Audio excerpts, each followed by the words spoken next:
영화 전반기에 걸쳐 그려지는 어몽도와 단종의 관계, 사실 좀 픽션에 가깝지 않나? 그러니까 사실에 근거한 건 아닌 것 같아요. 그리고 다음으로 알아볼 거는 이 영화를 봤다면 모두가 충격에 빠진 장면, 바로 단종의 죽음이죠.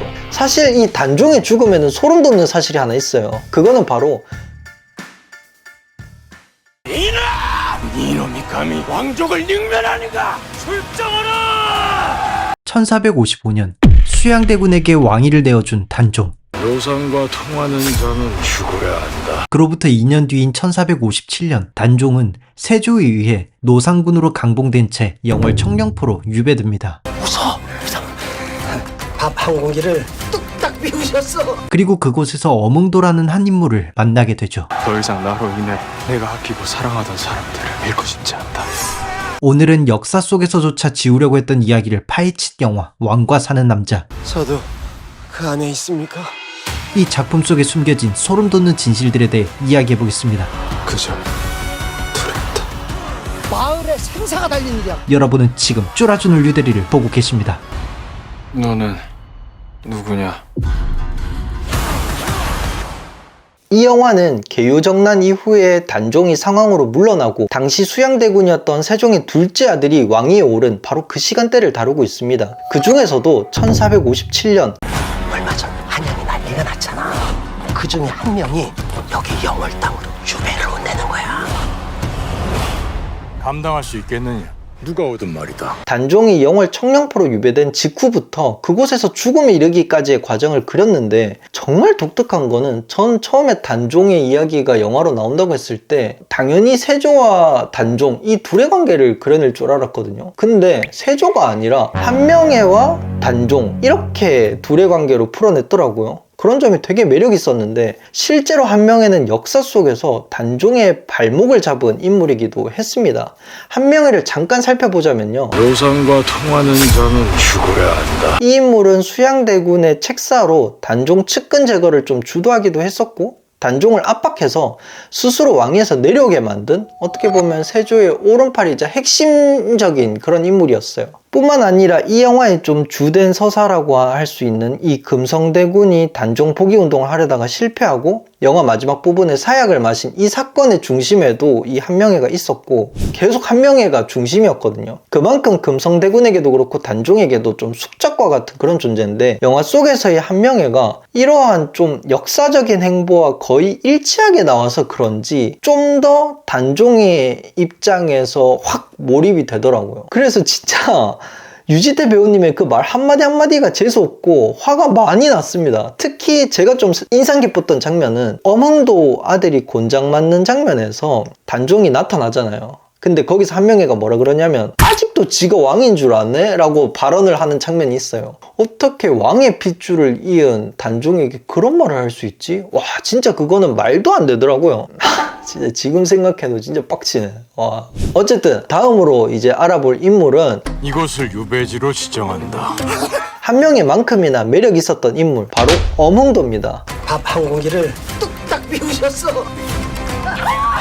와, 근데 진짜 솔직히 이번에 이거 연기한 유해진 배우님, 진짜 제 개인적인 견해지만 커리어 중에서 가장 하이를 찍은 작품이 되지 않을까 조심스럽게 예측해봅니다. 진짜 이 인물 하나로 영화 내내 웃고 울고 다 했던 것 같은데, 그 정도로 좀 주인공이라고 봐도 무방한 이 어몽도, 실제로는 어땠을까요? 영화 속 설정에서는 촌장으로 나오지만 실제로는 호장이었다고 합니다. 이게 둘 사이가 어떤 차이가 있냐면, 마을을 대표하는 거는 비슷한 맥락이긴 한데, 엄연히 호장은 국가 행정 시스템 안에서 좀 일하는, 그러니까 지금으로 따지면 지방직 행정공무원 같은 그런 느낌이에요. 그리고 영화 전반기에 걸쳐 그려지는 어몽도와 단종의 관계, 제가 알아본 바로는 이 영화의 주된 스토리 내내 그려지는 이 둘의 관계는 사실 좀 픽션에 가깝지 않나? 그러니까 사실에 근거한 건 아닌 것 같아요. 혹시 아시는 분은 댓글로 남겨주세요. 제가 알기로는 역사적으로 정확하게 딱 기록이 된 사실은, 단종이 죽고 난 이후에 세조가 이제 엄포를 하죠. 단종의 시신을 수습하는 자는 삼족을 멸한다고 하면서 동강에 이제 시신을 떠내려 보내는데, 어몽도가 이제 이 아랑곳하지 않고 단종의 시신을 수습해준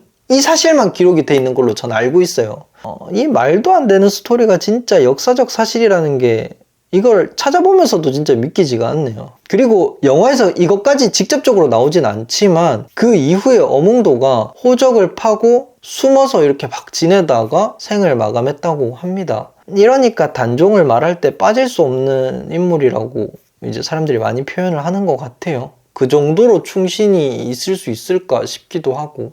그리고 다음으로 알아볼 거는 이 영화를 봤다면 모두가 충격에 빠진 장면, 바로 단종의 죽음이죠. 사실 이 단종의 죽음에는 소름 돋는 사실이 하나 있어요. 그거는 바로 역사 속에 기록된 단종의 죽음은 각자 다르게 기재되어 있다는 겁니다. 세조실록에 표현된 거를 보면은 단종이 자살했다고 표현을 해요. 단종이 자살을 했고 예를 갖춰서 이제 장례를 치렀다고 하는데, 솔직히 조카의 왕위를 자기 힘으로 빼앗은 세조가 적은 그 세조실록은 좀 신빙성이 없는 것 같고, 그냥 제가 생각했을 때 이게 사실이 아닐 수도 있지만 한 가지 분명한 거는 단종이 죽었을 때 당시 나이가 17살이니까 만약에 세조가 단종을 그때 죽이지 않고 냅뒀다면은 분명히 자라면서 더 많은 사람들의 지지를 얻었을 거고, 그 당시의 나이보다 더 많은 힘을 점차 갖게 되지 않았을까? 그래서 결국 그 세조의 왕자리를 뺏고 다시 자신의 왕자리를 되찾았을 것 같아요. 근데 실제로도 당시 백성들 사이에서 세조에 대한 민심이 좋지 않았고 단종을 좀 불쌍하게 여긴 사람들이 많다고 표시가 되어 있으니까 세조가 그거를 견제해서 죽이지 않았을까? 전 조심스럽게 그런 생각을 해봅니다. 솔직히 진짜 간만에 재밌는 영화 한 편을 본 것 같아요. 전 장양준 감독님의 영화를 처음 봤는데 진짜 잘 만들었다는 느낌이 많이 들었고, 제 개인적인 바람으로는 작년에 없었던 이 천만 영화, 잘하면 이걸로 좀 만들 수 있지 않을까 싶어요. 다만 좀 조심스러운 거는 이 영화 한 편으로 단종의 삶을 뭔가 딱 단종은 이렇게 살았구나 생각하는 것보다는 영화 앞부분에 맨 처음에 나왔던 문구, 역사적인 사실에 픽션을 더했다는 말을 좀 기억하시면서 단종의 역사를 다시 한번 되돌아보면서 이 영화를 보시면은 좀 더 재밌게 이입하시면서 보실 수 있지 않을까 싶습니다.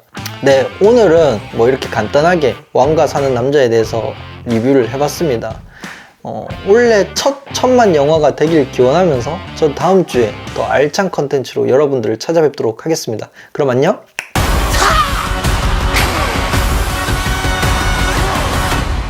너는 누구냐?